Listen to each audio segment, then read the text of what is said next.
I wanted to kind of point tonight at the future, and not necessarily next week, which is what some people think the future is if they're trading.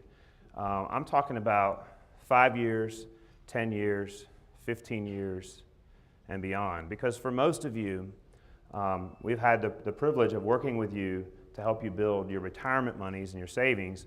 And believe it or not, most of you are probably still going to be here 15 or 20 years from now. And if you don't understand what's likely to drive our economy in the next 10, 15, 20 years, you may have a hard time investing in those things.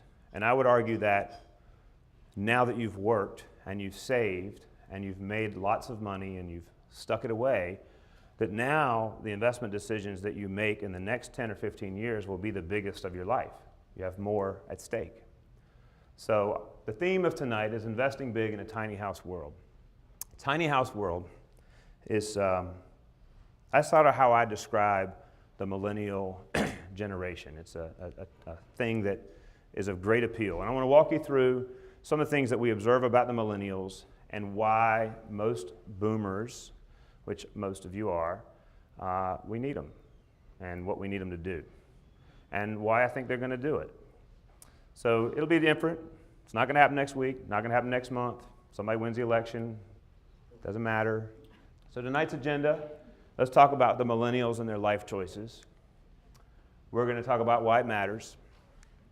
We're going to talk about the baby boomer dilemma. We got a big problem.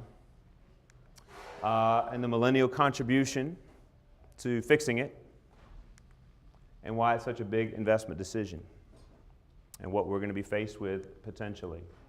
Now, my crystal ball isn't perfect, okay, but I'm trying to give you some insight, some things I think we will all see.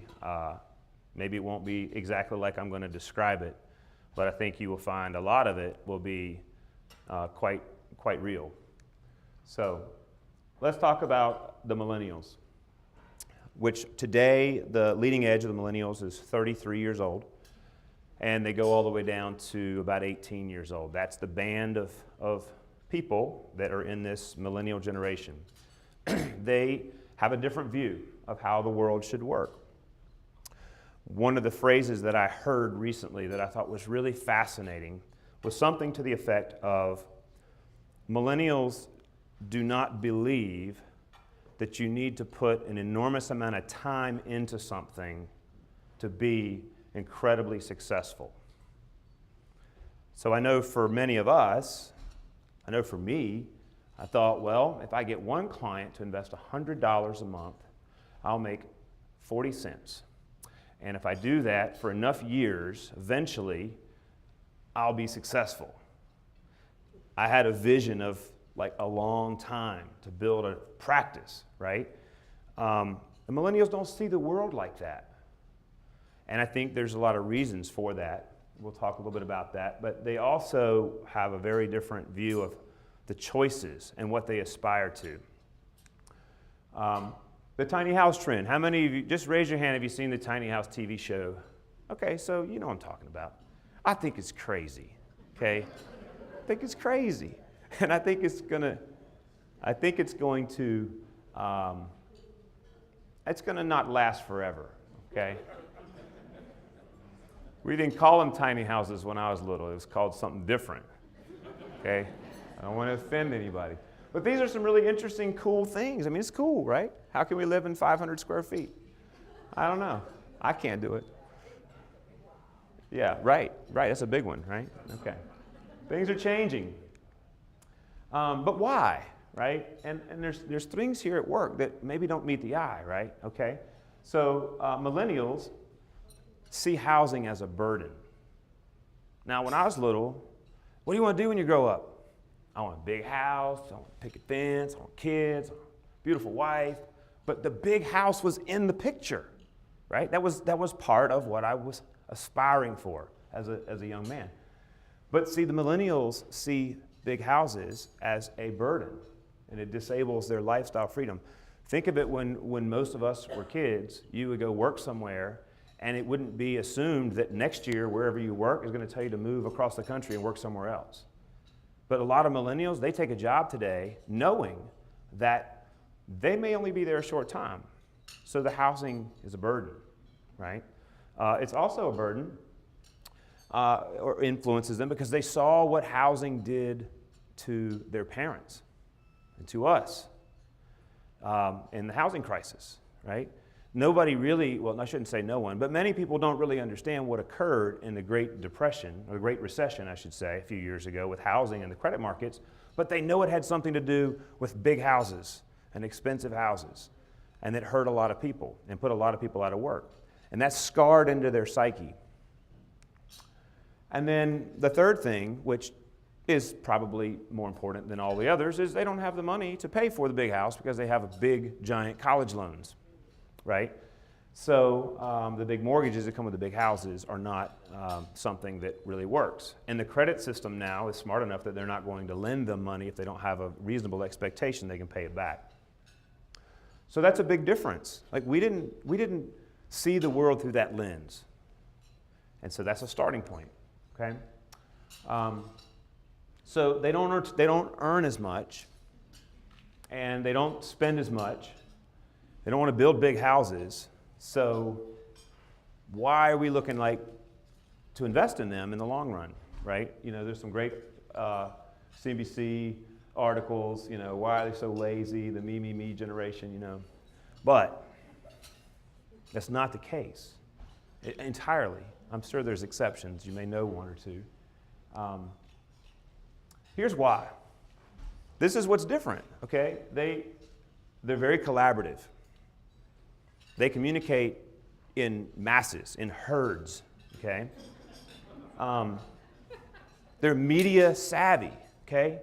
I mean, most of them can tell you what's going on in the world before I even, you know, days before I know what's going on, because it's connected. You know, they're getting 5 messages every 10 minutes on their phone, and they've got it connected.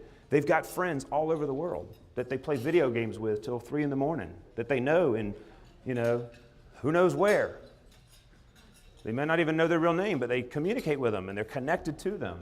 You know, I had Atari, you know, and Pong, Bing, you know, Pac-Man, right? It's not the same, all right? So, but let's look at the numbers. This is important, right? So you can kind of get the big picture. The traditionalists are defined as folks born before 1946. Many of those folks, you know, are seniors and are and many, you know, not with us anymore. 75 million of those in that generation. Baby boomers, 1946 and 1964, 80 million. Largest generation in America in history of their time. And we've done some cool, well, I'm not one, but I say we because I'm talking about many of you have done some amazing things, all right, with your time here. Generation X, that's where I'm at. Born 1965 to 1979. I always thought about this. It's like, listen, there's so many more boomers than there are Gen X guys. When y'all are tired of your big houses and fancy stuff and you don't want it anymore and there's going to be so much of it available, I'm going to be able to get it for cheap. That's kind of how I was looking at it, right? But here's the millennials, 82 million of them. And they are entering the workforce, born between 1980 and 1995. And then on your tables are the children of our firm made you some tiny house decorations. They are a part of Generation Edge. And very different generation there as well. But the reason the millennials are so important is 82 million, pretty big number, and they are going to make an influence. Here's some of the things that shapes their life experiences. Participation awards. Really? I didn't have that. I mean, today, here's a ribbon, here's a medal, okay? That wasn't like, we didn't have that, okay? You just get credit for showing up, okay? Reality TV. Really think about this. Reality TV. When the boomers and Gen X, they didn't have reality TV. Didn't exist. Like my mom and dad, they watched like Who Shot JR, right? And Fantasy Island, and I don't know. And then my generation is like MacGyver and Knight Rider, right? Reality TV. But it's broadcasting their lives in real time for the world to see. It's a different landscape. The Simpsons.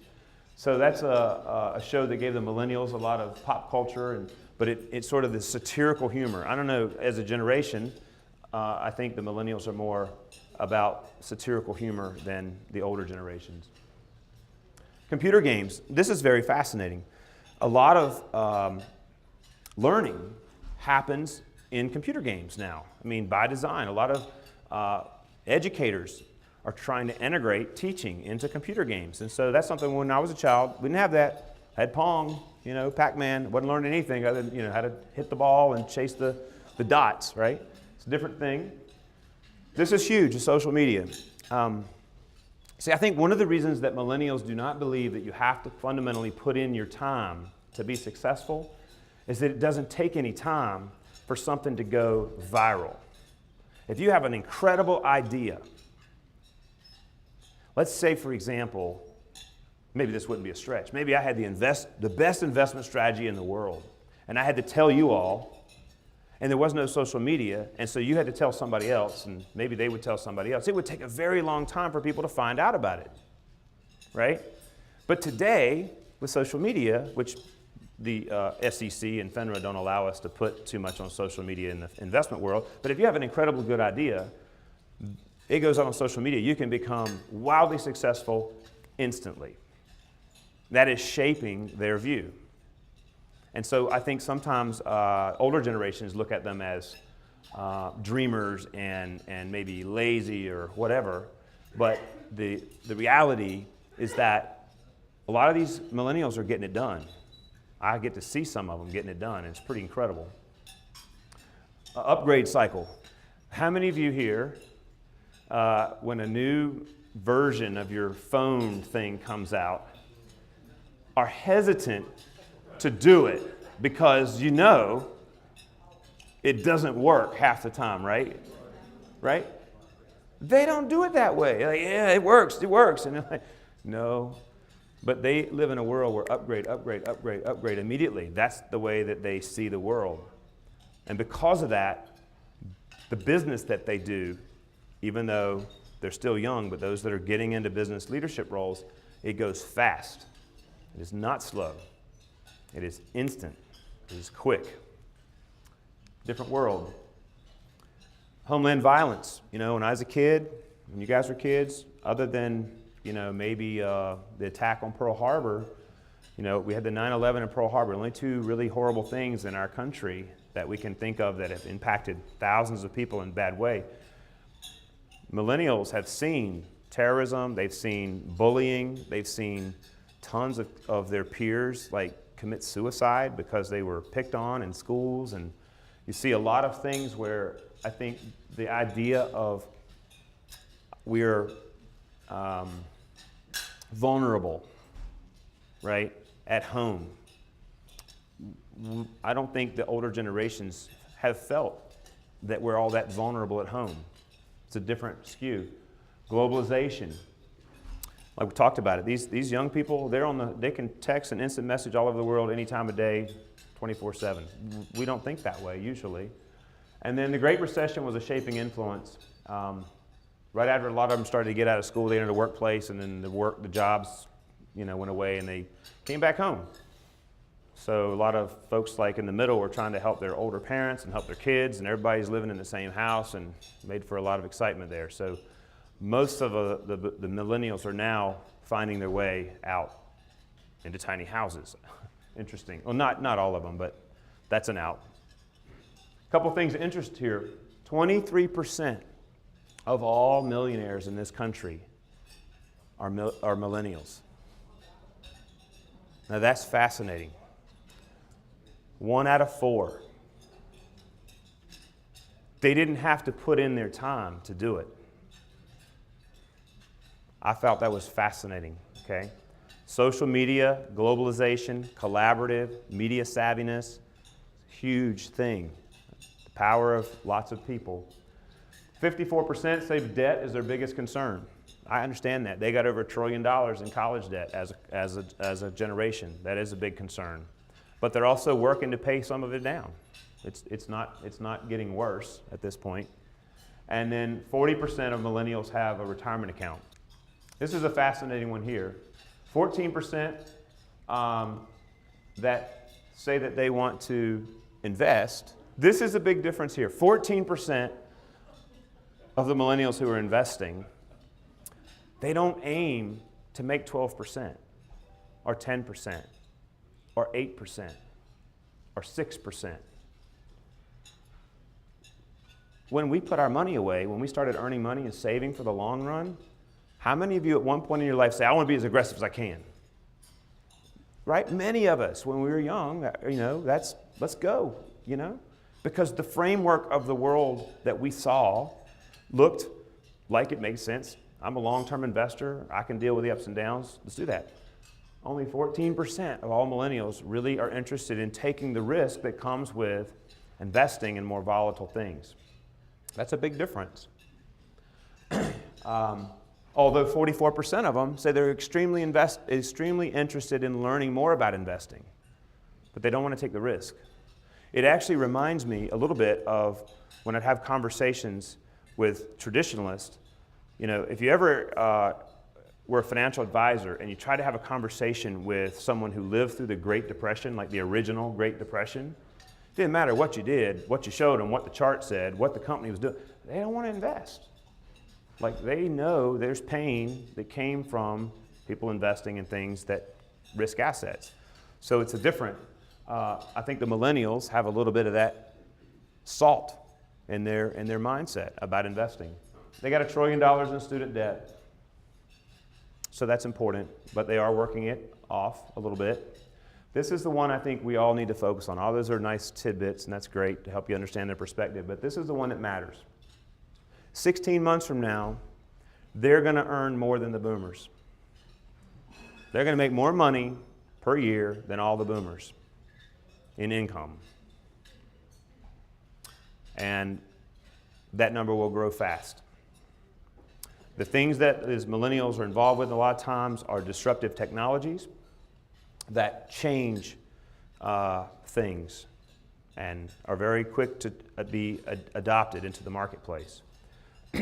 So because they're going to earn more, there's something that comes with that. They will spend more. And when they spend more, the economy will produce more. This is the dilemma that the boomers have. Okay? Every day, 10,000 boomers turn 65. And at 65, we start talking, we're dealing with Medicare and Part B and retirement and what package. But 10,000 people per day will continue to turn 65 all the way through 2024. And then from 2024 to 2034, it's 8,000 a day. That is an incredible, massive number of people leaving the workforce and having to go from earning and saving to living off of what they can get, with their investments. So the dilemma is that as the boomers are retiring, there's one thing that we all need, and it's just not present. Income. It's not there. Financial markets are not producing it. Federal Reserve is not allowing it. The world economy is not producing enough growth that you can get a lot of income. So, as we retire, we need income. The only generation on the planet positioned to grow and create fruit is the millennials. Okay? Fortunately, it's a very big group of people. And we have to think about, how can we take what we've saved and invest it in such a way over the next 10, 15, 20 years that it will be enough to carry each of you and us as we all go down that path to the things that you want to have at retirement, the lifestyle that you want to have, all right? And part of it is understanding millennials, because maybe you're not investing in them, but maybe we're investing in companies that are going to support their way of living, or products that support their way of thinking. I think there is a lot of opportunities out there that we don't realize that is on the horizon that millennials are part of.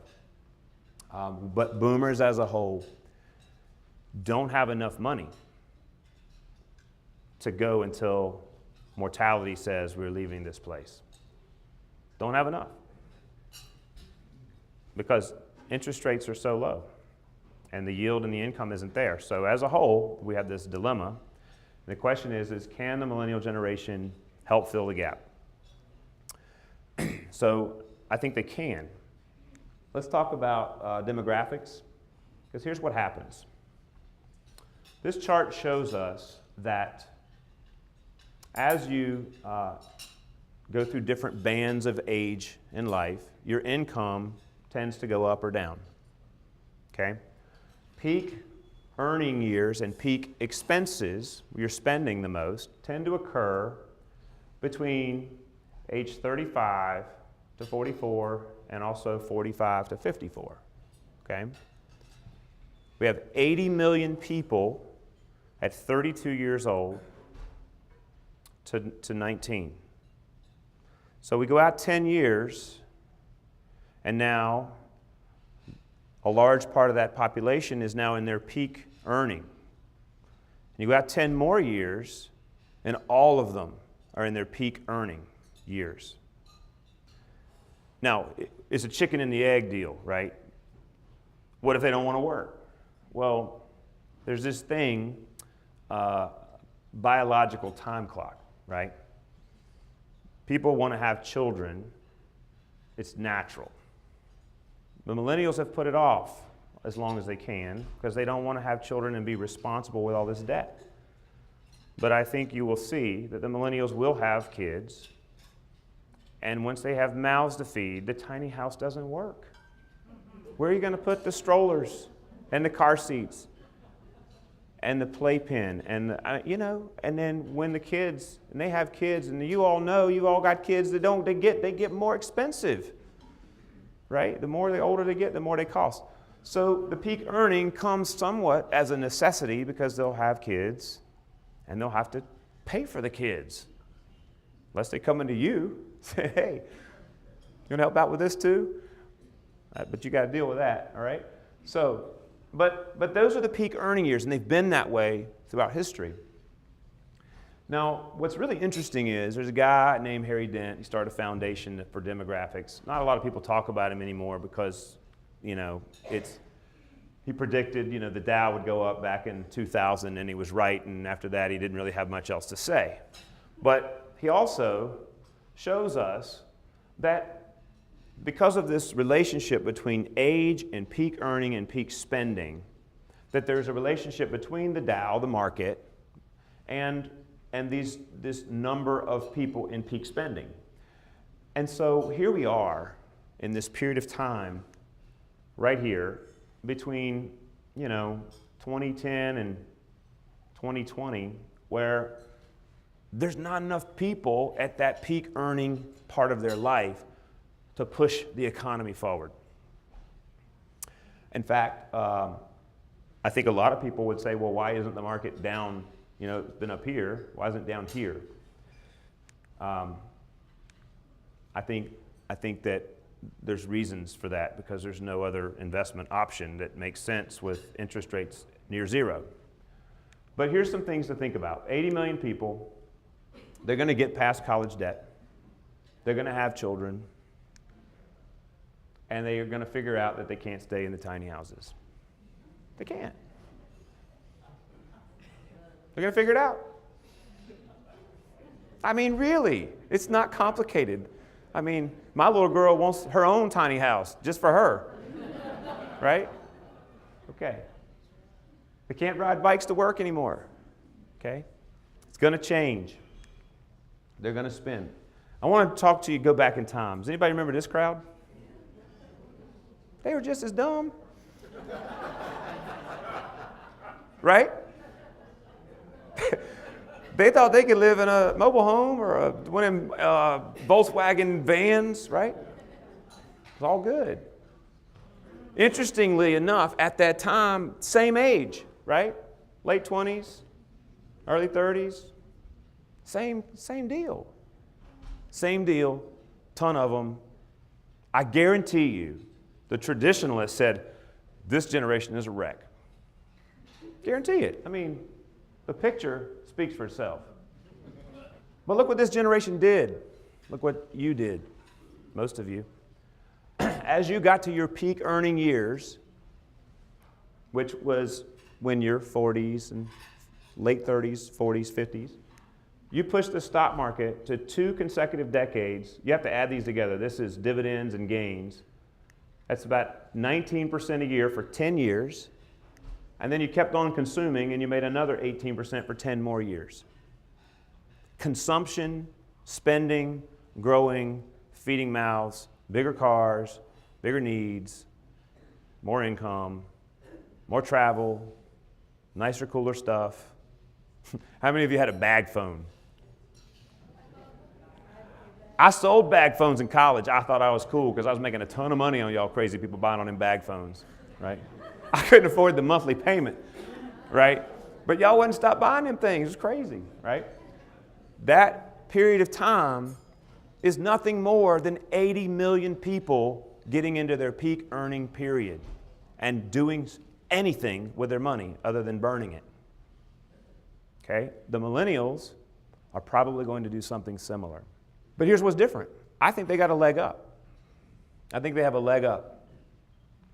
Their speed of change upgrade cycles, they're not going to waste time. How many of you bought a computer? I know I've seen this. Bought a computer and it was getting kind of old and, you would click enter and it would take, 4 minutes and then you could type the next thing and, you're like, wait a minute, honey, I'll be there. And you didn't want to spend any money. You didn't want to go get a new computer. You just wanted that one to work, right? Because we're thrifty and we're taught save. The millennials are just going to get a new computer and they're going to get it done faster. Or they're going to click and upgrade, right? It's different. Right? They're very technology savvy. If you have kids or grandkids, they know more about technology than you do and I do, which is scary. Think about this. They know everything. They really know everything. They just Google it. We didn't have Google. Think about that. Everything you want to know about anything is at your fingertips right now. We didn't have that. So all the things that we had to spend time developing a knowledge of so that we could get better and better and better and do things better, they don't need to deal with that. They're just going to Google it. My wife is younger than me by a little bit, and she's closer to the millennial mindset than I am. I'm one of the older Gen X's. She's one of the younger Gen X's.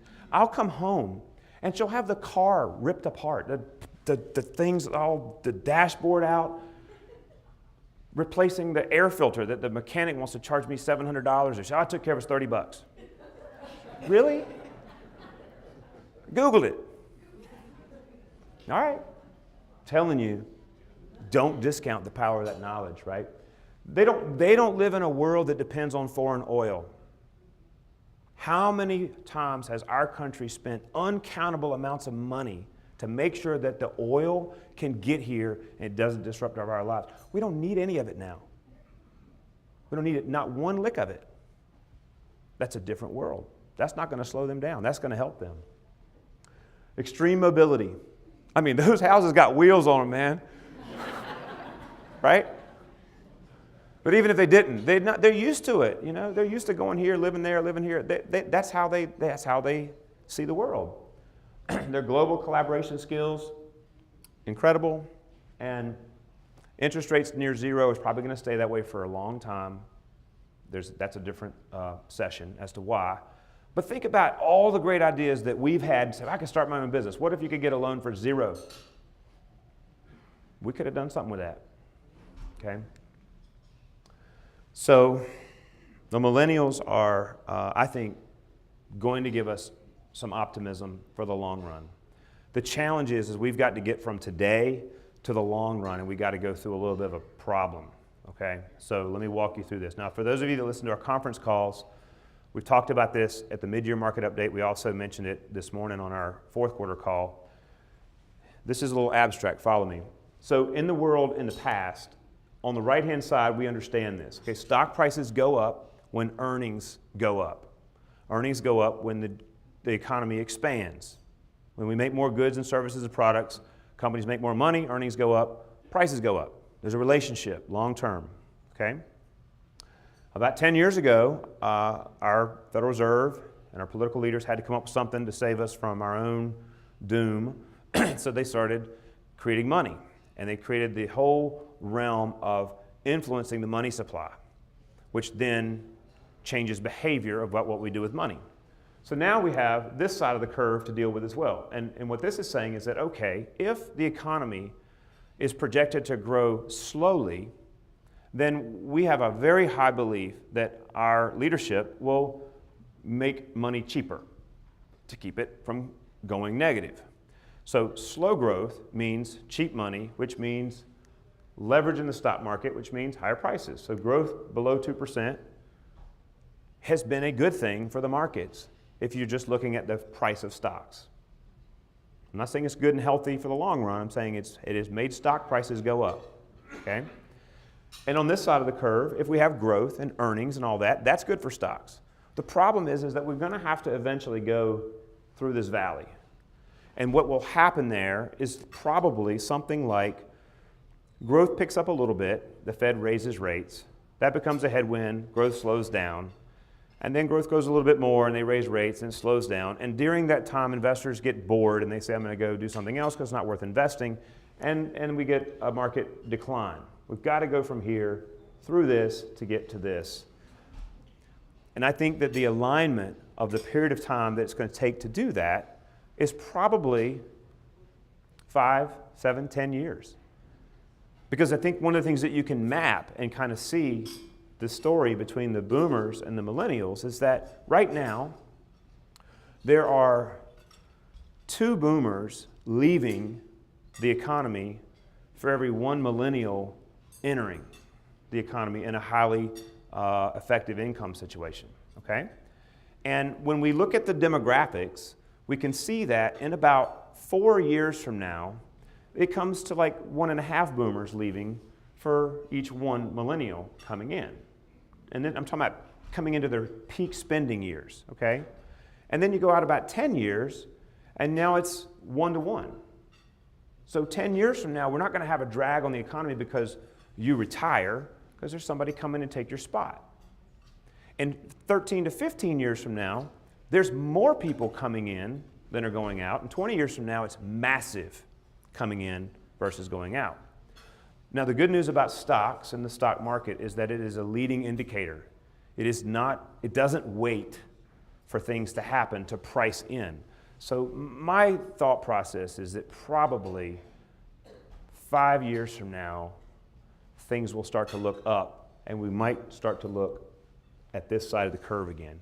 We just got to get from today to there. Really, that's what we got to be able to do. We got to get from today to there. Hopefully that makes sense, because it's a little abstract. If you look at what is between today and there, and you go back to the Dent Foundation's research, if you zoom in to this period of time, the 2021 period is when you have the least number of people working, right? Which is not far off, 4 or 5 years from now. So because of that, I know at our firm, we tend to be more pessimistic about the short term of pricing than we used to be. Because we got to go through this to get to the other side, all right? So that's something that is in the near term, and we all have to deal with that. And for those of you that understand how we deal with that with our defined risk strategy, you know, I feel like we've come up with an amazing way to deal with it, right? We simply, 200-day moving average, we've got some rules around it. Market begins to go below it, we move large amounts of positions out of stocks. And if the world gets in a frenzy and the fear trade takes off and things get ugly, we don't enjoy it, but it doesn't affect you in your statements. In fact, if it goes down a lot and the 200-day moving average drops, then that allows you to ultimately get back in at lower prices than you got out at. And we feel good about that. But this is the issue. We're here, we got to go through here, and we will be here. So here's the big investment decisions that we're all going to be faced with, okay? And it is going to be a world where millennials are a big piece of what's going to happen. There's no yield. We can go buy a treasury, get 1.6% for the next 10 years and get it back in 10 years and have 2/3 of the spending power because inflation is more than 1.6, right? And then we get to pay taxes on it too, which that doesn't going to work unless you're loaded and you're not telling me, right? But here's a few things I think will help. For the short term, the next 3 to 4 or 5 years, don't use debt. Stop borrowing. If you have money, pay it off. If you have money with me and you owe somebody money, call me, let's get the money and pay them off. Okay? Because we have to take risks to make something, and you're paying somebody interest. That's a guaranteed draw against your personal balance sheet. If you pay that off, that's money that you won't have to pay, and you won't have to call when the markets are down and not feeling good, right? Don't use debt. Figure out how to get it gone. If you have a mortgage, let's figure out how to get rid of it in the next few years. Dollar cost average what you have available. You're still working, most of you, many of you. Some of you have elderly parents that might leave you with what's left of what they didn't use. Might be all in cash because the traditionalists don't like market risks. If you end up coming into money, or if you have money and you're still working, don't just dump it in the markets because we had a good quarter. Put a little bit in on a regular basis because the markets are going to be volatile in the short run. That's a great way to deal with it. Use investment approaches with downside protection. For the first time in my life, I put somebody in a indexed annuity this year. I got about 8 of those in process. They say, hey, can't go below 0. What's the upside? Barely nothing. But it can't go below 0. Because I think that we're in a time where we have to be worried about the downside more than we've had to in the past. I'm not saying everybody go buy an index annuity, okay? I hate insurance, just for the record. But in certain situations, we need downside protection, okay? Some people have been buying yield by buying things like Clorox and Procter & Gamble and J&J and Kimberly-Clark. They make toilet paper. The defensive consumer staples, because they're paying a 2% dividend. And it's Clorox, and it's baby powder, and it's soap, and it's toilet paper, and the world is still going to need those things even if the market has a recession. You follow the logic?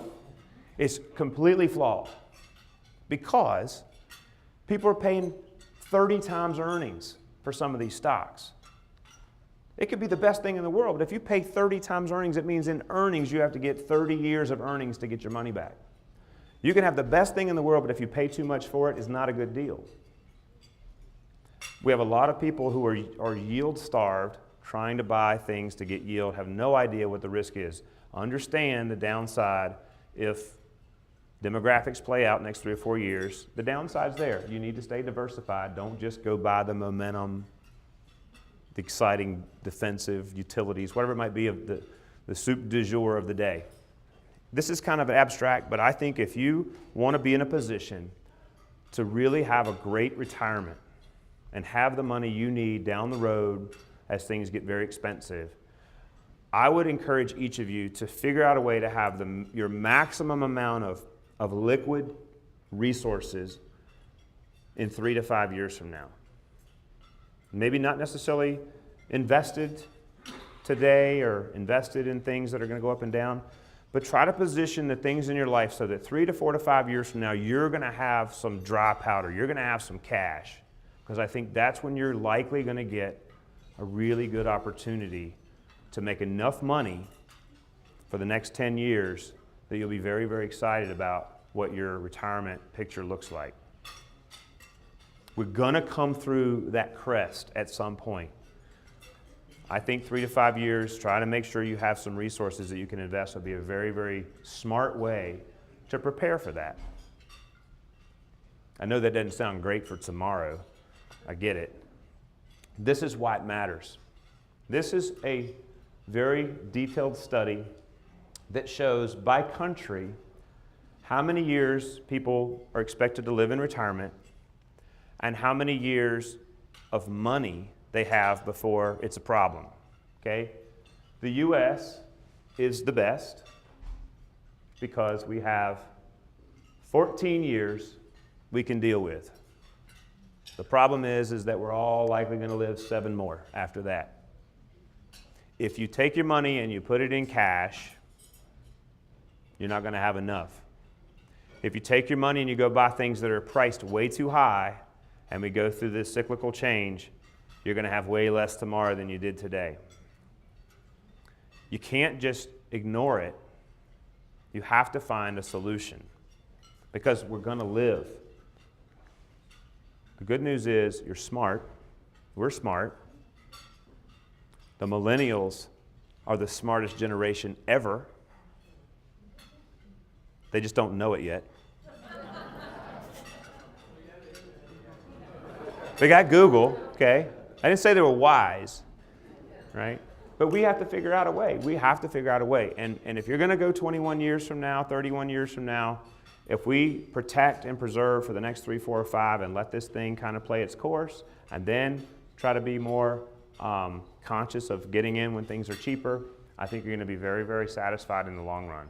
And it just reminds me of, 27 years ago, I was in college, walked into a class, and that professor shaped my view of how do you make money for the long run.